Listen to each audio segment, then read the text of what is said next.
ननंद के पति से शादी। देखिए, मैं कुछ नहीं जानती, आपको आना ही पड़ेगा। मेनका किसी से फोन पर बात कर रही थी, तभी उसकी ननंद सुगंधा वहां पर आ गई। अरे भाभी, किसको बुलवाने की बात चल रही है?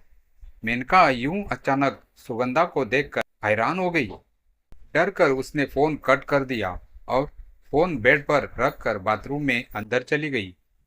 ऐसी कौन सी बात हो गई जिस बात से डर कर भाभी को बाथरूम लग आई? तभी सुगंधा की नजर फोन पर गई।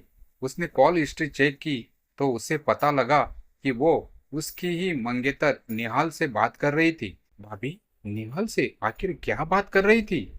आने दो, बाहर पूछती हूँ। थोड़ी देर बाद खुद को हुस्न की परी समझने वाली मेनका बाथरूम से बाहर आ गई। बाहर आते ही सुगंधा ने उससे पूछा, भाभी, आप मेरे मंगेतर से फोन पर बात कर रही थी? मेनका ने हड़बड़ाते हुए कहा, हाँ, क्यों? मैं तेरे मंगेतर से बात नहीं कर सकती क्या? क्यों नहीं भाभी, आप निहाल से बात कर सकती है, लेकिन आप उन्हें बुलवाने की बात कर रही थी। ये कुछ समझ में नहीं आया। मेनका ने बात को घुमाते हुए कहा, बात दरअसल ऐसी है कि निहाल के घर वाले तुझे आज शाम को देखने आने वाले हैं और वो कह रहे थे कि मेरे माँ बाप जिस भी लड़की को पसंद कर देंगे, मैं उससे शादी कर लूंगा। वैसे भाभी, निहाल ने बात बिल्कुल सही कही। खैर, शाम को निहाल का परिवार सुगंधा को देखने आया। सुगंधा किचन में चाय बना रही थी, तभी वहां पर उसकी भाभी मेनका आई। अरे प्यारी ननद, तुझे देखने लड़का आया है और तू जल्दी से जाकर तैयार हो जा। तब तक मैं चाय बना देती हूँ। थैंक यू भाभी, लेकिन चाय लेकर मैं ही जाऊंगी। सुगंधा तैयार होने अपने कमरे में चली गई और मेनका ने चाय में बेहोशी की दवा डाल दी, वो भी सिर्फ एक कप में, और वो कप सबसे आगे रखा ताकि निहाल वही कप उठा ले। अभी कैसी लग रही हूं मैं? क्या बात है सुगंधा, तुझे देखते ही निहाल बेहोश हो जाएगा, देखना। ये लो, चाय नाश्ता लेकर जाओ, पर ध्यान रहे सबसे पहले निहाल को ही चाय देना। सुगंधा ने वैसा ही किया। सुगंधा के पिता ने बात शुरू की, खन्ना साहब, ये हमारी बेटी है जिसकी फोटो पंडित जी ने आपको दिखाई थी। अगर निहाल चाहे तो अकेले में जाकर बातचीत कर सकता है। खन्ना साहब कहने लगे, हाँ बेटा निहाल, जाओ सुगंधा से अकेले में जाकर बात कर लो। चाय पीते पीते निहाल को थोड़ा सुरूर चढ़ने लगा। अरे नहीं नहीं नहीं, मुझे कोई बात नहीं करनी। अगर आप सभी को रिश्ता मंजूर है तो मुझे भी मंजूर है। अगर आप सभी को रिश्ता मंजूर नहीं है तो मुझे भी मंजूर नहीं है। इतने में वहां पर सुगंधा की भाभी मेनका आ गई और हाथ पकड़कर उन दोनों को अपने कमरे में ले गई। अरे क्या बच्चों की तरह शर्मा रहे हो तुम लोग? अब तुम दोनों चुपचाप बातचीत कर लो, कोई नौटंकी नहीं चाहिए मुझे। अगर कहो तो मैं चली जाती हूँ यहाँ से। अरे नहीं नहीं, आप यही रुकिए, वरना घर वाले क्या समझेंगे।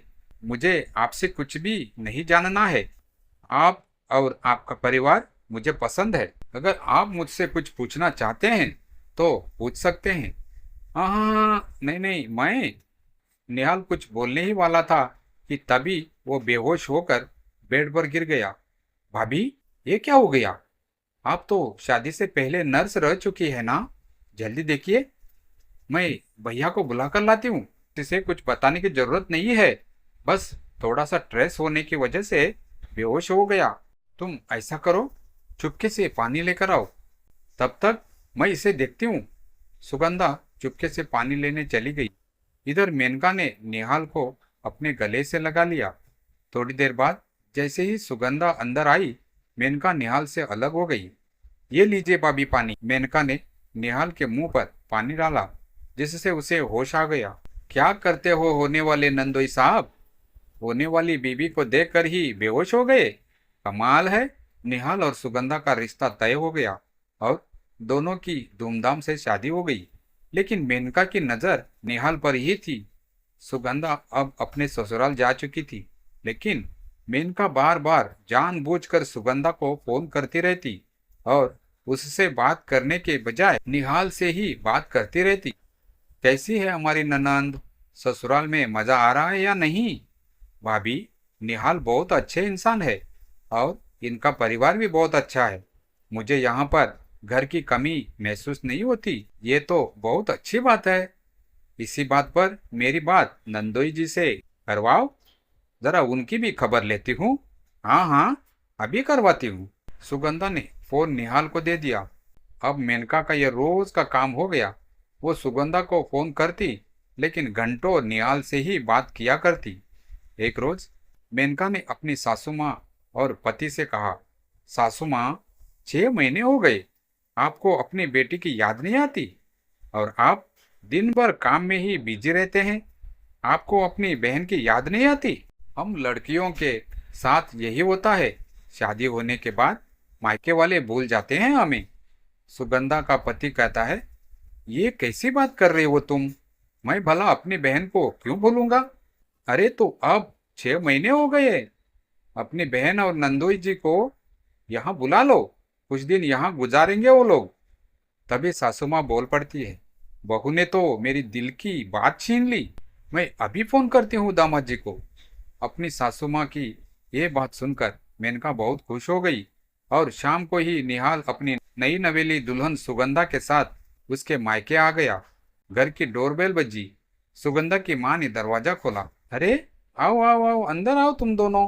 अंदर जाकर निहाल अपने सास ससुर और बाकी परिवार वालों से मिला। अगली सुबह जब सुगंधा अपने कमरे में नहीं थी, तो इस बात का फायदा उठाकर मेनका उसके कमरे में गई और उसकी साड़ी पहन ली। मैं सिर्फ नाम से ही नहीं, बल्कि हुस्न से भी मेनका हूँ। तभी कमरे में सुगंधा का पति निहाल आ गया। उसने पीछे से मेनका को अपनी बाहों में भर लिया। तुम इस साड़ी में कितनी प्यारी लग रही हो। मैं तुम्हें ये बताना आया हूँ कि तुम यहाँ आराम से रहो अपने परिवार के साथ। मैं आज निकल जाता हूँ, मुझे एक काम है।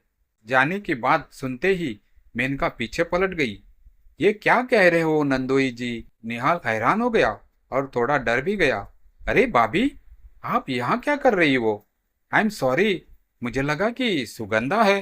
अरे कोई बात नहीं नंदोई जी, मेरे हुस्न के जाल से कोई नहीं बच पाया। मेनका उसका हाथ पकड़ने लगी, लेकिन तभी निहाल अपना हाथ छुड़ाकर वहां से भाग गया। सुगंधा, मैं घर जा रहा हूँ, जब भी आना हो मुझे फोन कर देना। सुगंधा की माँ कहने लगी। अरे आज तुम नहीं जा सकते निहाल बेटा, आज हमें खातिरदारी करने का मौका तो दो। मैं भी तो वही कह रही थी सासू माँ। घर वालों के प्रेशर देने के वजह से निहाल उस दिन रुक गया।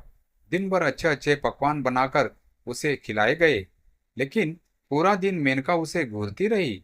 रात हो चुकी थी। निहाल और मेनका कहीं गायब थे। भैया, मेनका भाभी कहीं दिखाई नहीं दे रही है, और न ही निहाल। तभी सुगंधा का भाई, तुम्हारी भाभी मुझे कहाँ कुछ बताती है सुगंधा। तभी डोरबेल बजी। सुगंधा ने दरवाजा खोला। सुगंधा ने जो देखा वो देखकर उसके पैरों तले जमीन खिसक गई, क्योंकि निहाल और मेनका के गले में वरमाला पड़ी हुई थी। भाभी, निहाल, ये सब क्या है? अब मैं क्या करूं सुगंधा? निहाल पर मेरी पहले से ही नजर रखी थी। अगर निहाल की शादी तुझसे ना होती तो वो मेरे जाल में नहीं फंस पाता।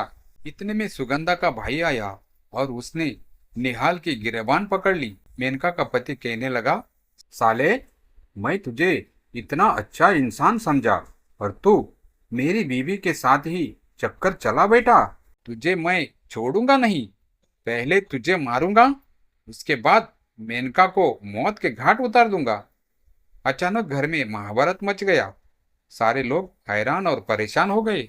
सुगंधा के भाई ने एक जोरदार तमाचा निहाल को मारा और वैसे ही निहाल की नींद खुल गई, क्योंकि वो ये सब कुछ सपने में देख रहा था।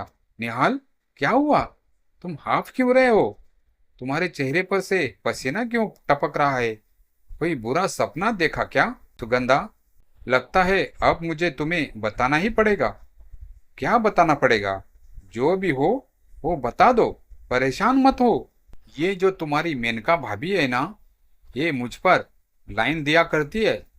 जब भी देखती है मुझे गलत नजर से देखती है। इतना सुनते ही सुगंधा हंसने लगी। अच्छा, तो तुम इस बात से परेशान हो? भाभी बहुत ही चुलबुली नेचर की और बहुत मॉडर्न ख्याल की है। वो सभी के साथ ऐसा ही बिहेव करती है। सो जाओ। निहाल उसके कहने पर सो गया। लेकिन अगली सुबह जब बाथरूम के अंदर से निहाल टॉवेल मांग रहा था, तब मेनका उसे टॉवेल देने के बहाने बाथरूम में घुस गई। अरे छोड़ो भाभी, ये क्या कर रही हो आप? इतने नखरे मत दिखाओ। उन लोगों की बातें सुनकर सुगंधा और पूरा परिवार उसके कमरे में आ गया।